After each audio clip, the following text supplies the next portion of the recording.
Hi there.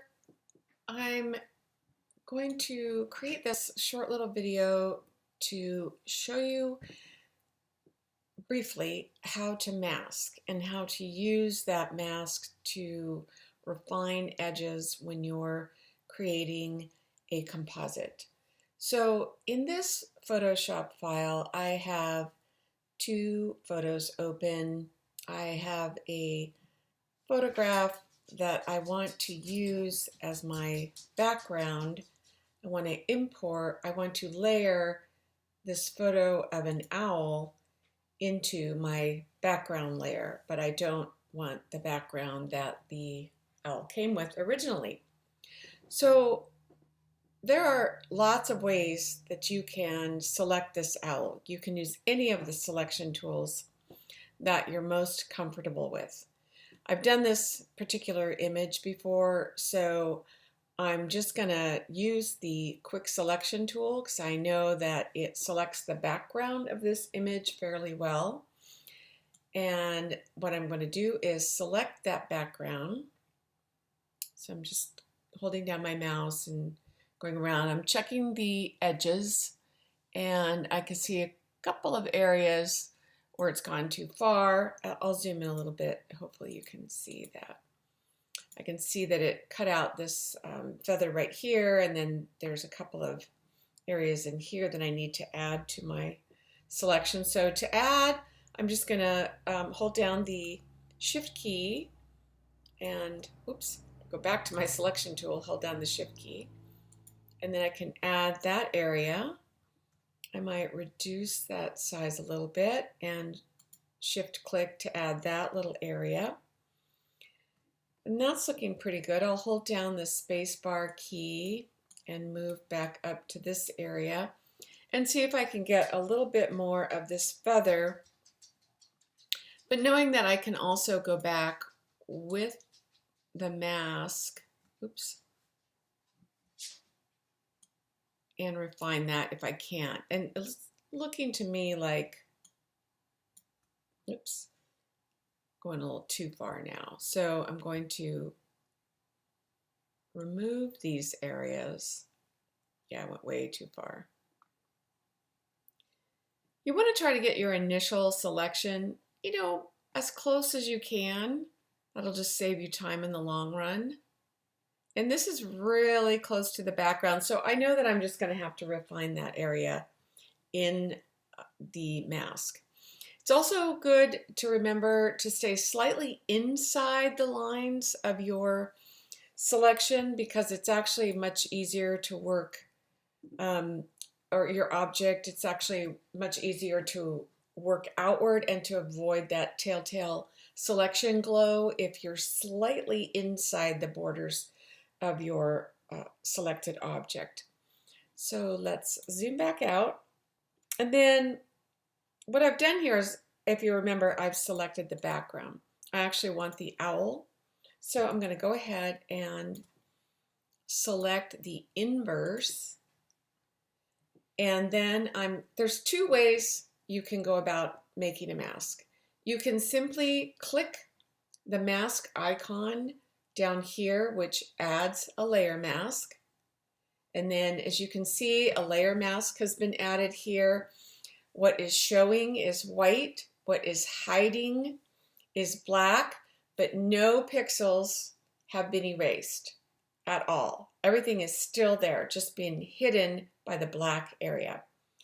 The other thing I can do is with my selection active, I can go up to the Select menu and choose Select and Mask. This takes me to a dialog box where I can refine the mask before I actually apply it.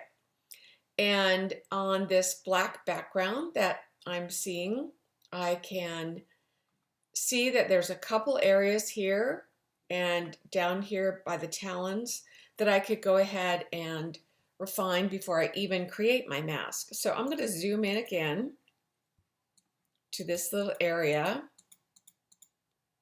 and I'm zoomed in so much that I can see the individual pixels. And then I'm going to choose the brush tool, and I'm going to extend want to mask off that light colored background. So I'm just painting into that area. And I'm not going to worry about that part right now. I might click this little light area, and then we'll see how it looks against my new background. I'm still very much zoomed in. I saw there was an area up here that was a problem. Right here, I think.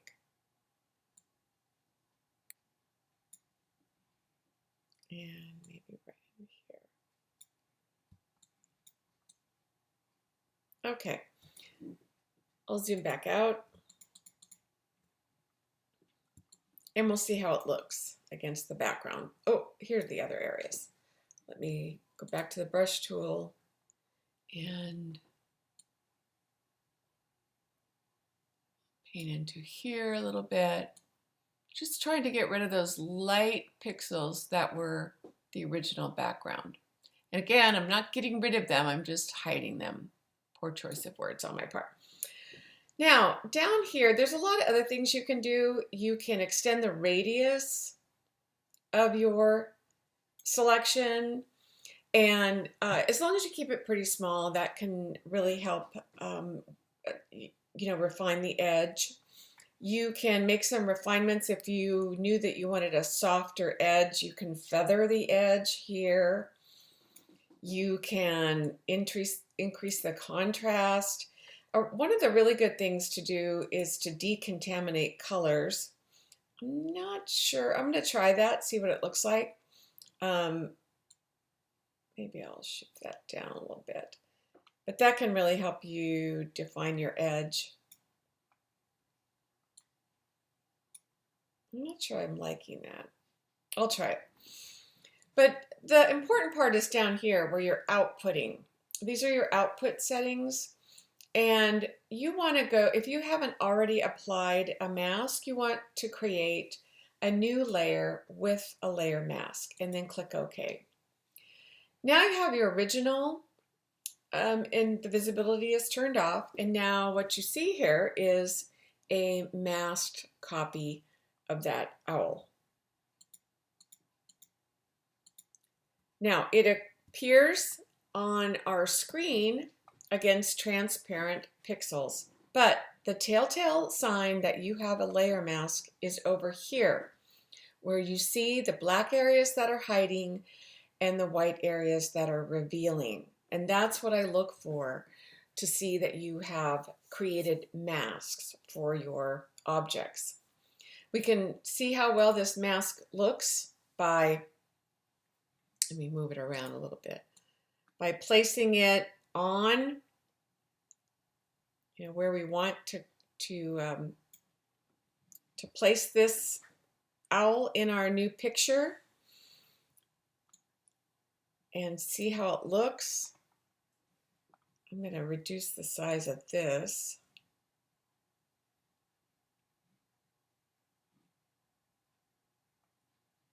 Let's see.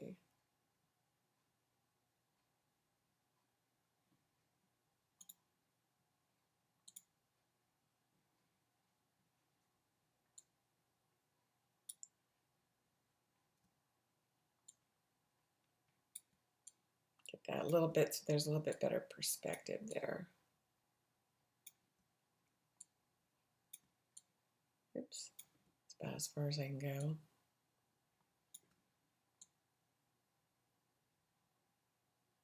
And I'm just playing around with these backgrounds. I can zoom in and see how that looks now. Let's see.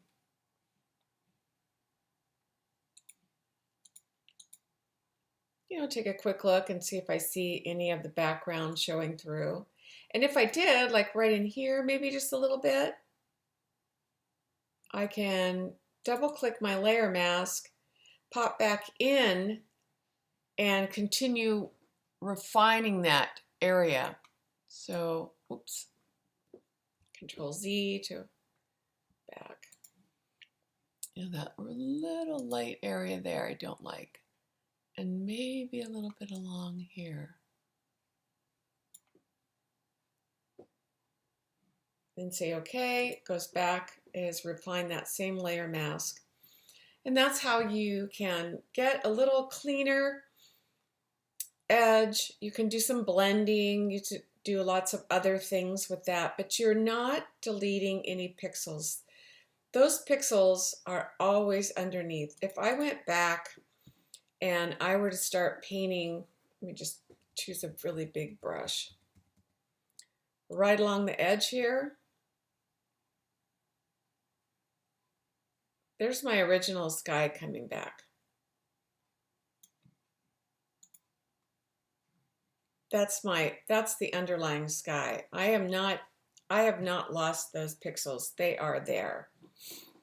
And of course I don't like that, so I want to go back there. Okay, I hope this helps. That's what I'm looking for, the sign that there is a layer mask applied to the object and that you are hiding pixels and not deleting them.